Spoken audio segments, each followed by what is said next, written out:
Hi, everybody. My name is Nick Bryant, and I'm the host of the aptly titled Nick Bryant podcast. And I would like to encourage my listeners to contribute to my Patreon account for two primary reasons. First, I give money to 95% of the homeless people I encounter in New York City, so your contributions will help feed the homeless. Second, I'm a troglodytic writer who can be hygienically challenged, but I always take a shower before my weekly podcast. So bottom line, your Patreon contributions will help feed the homeless and also ensure that I take weekly showers and make New York City a much cleaner place.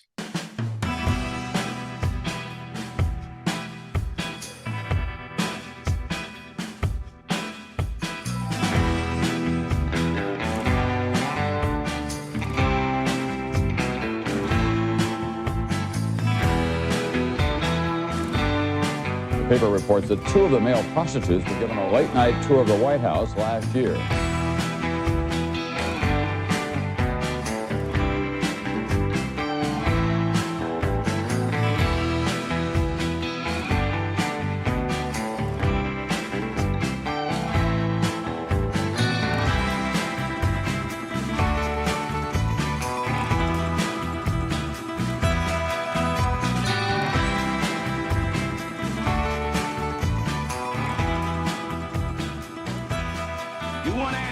I think I'm entitled. You want answers! I want the truth! You can't handle the truth! Everybody, my name is Nick Bryant, and welcome to the Nick Bryant podcast. My guest today is Lisa Bryant. She was the director of the docuseries about Jeffrey Epstein, Filthy Rich, and she was also the director of a documentary about Ghislaine Maxwell, also entitled Filthy Rich. How are you doing today, Lisa? I'm doing well. Thank you for having me. My pleasure. So tell us a little bit how you decided to work on this Epstein docuseries. What were the machinations involved? Well, for the 4-part docuseries, which came out first, Jeffrey Epstein, Filthy Rich, I had a relationship with Joe Berlinger, who was one of the executive producers on the project. But because the story is so sensitive and deals with women, they wanted a female director. And so Joe and I had a history of working together on a few projects. He asked me if I would be willing to direct and be the showrunner and one of the EPs on the project, which little did I know was quite the undertaking, because when we started that project, really, it was, I can even back up a little bit more than that. I know that it was super hard to get anybody to pay attention, to even want to sell that, and Netflix, to their credit, finally, after several years of several different people, James Patterson, the famous author, trying to sell it, came to Radical Media, and they pressed Netflix pretty hard, and they, realized that this is a big story. So Epstein was alive at the time that we began that project. And we actually had gotten about 6 months in and had even delivered a rough cut of the first episode, when all of a sudden the story shifts, and the Miami Herald did their story. We were there covering this potential settlement between Brad Edwards and Jeffrey Epstein in an unrelated lawsuit, when the story just kind of blew up and people became aware of it. And suddenly everybody was like paying attention, and oh my God. And even though for years and years and decades, this had been going on, this gross abuse of power, and people were aware of it, and how in the world this crazy story was not, touched.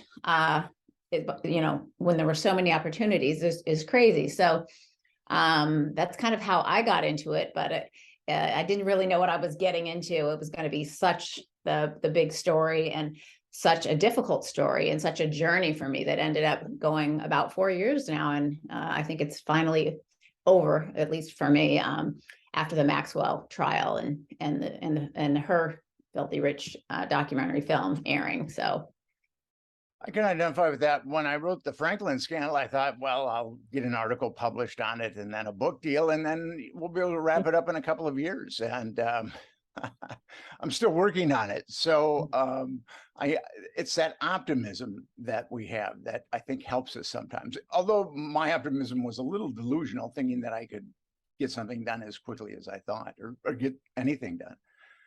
Well, and sensitive stories like this that involve very high-powered, wealthy people, it's very difficult to get any movement because, because of the power, and people are afraid, and it's very sad that people don't pay attention, or they look the other way. And as you know, it just it allows and enables this abusive behavior to continue.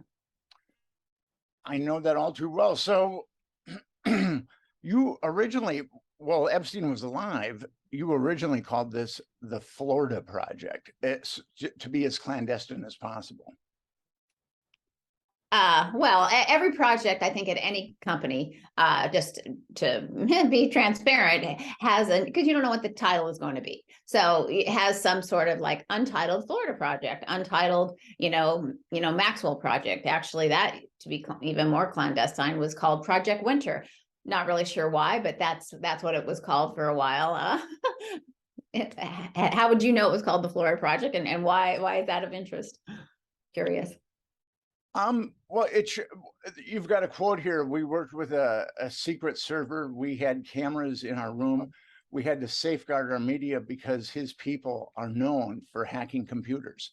So obviously there was, I don't know if I'd call it paranoia, but there was definitely concern. Oh, yeah. Back, I wasn't sure what you're referring to. Yes, back when we started that project, like I said, it was very difficult to even get it greenlit. And then Radical Media, wanted to make sure that, because he was alive, he had been known to kill other, projects and stories. And we know what happened at ABC News now, in 2015, with them killing that story. That had to do with his attorneys, probably too, some high-powered attorneys, and his efforts to, squash the story. So we wanted to make sure that, they weren't going to hack into our stuff and the media disappear. And, we had double, triple backups and everything. So yes, it was kind of a clandestine project at first, but he was well aware. Jeffrey Epstein was well aware that we were doing it. I knocked on his door. I know he was there. So I spoke to his house manager through the intercom, and we were filming it just in case. Oh my gosh, what if Jeffrey Epstein comes to the door? But he never did. So it was, he was aware, and I didn't really ever feel directly threatened or anything like that. And to our knowledge, he never really tried to stop it from happening.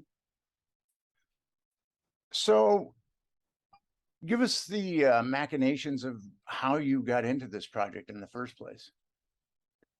Well, as I said earlier, I was working at Radical Media with Joe Berlinger on another project, and this was of great interest. And they wanted a strong female to handle this delicate subject matter.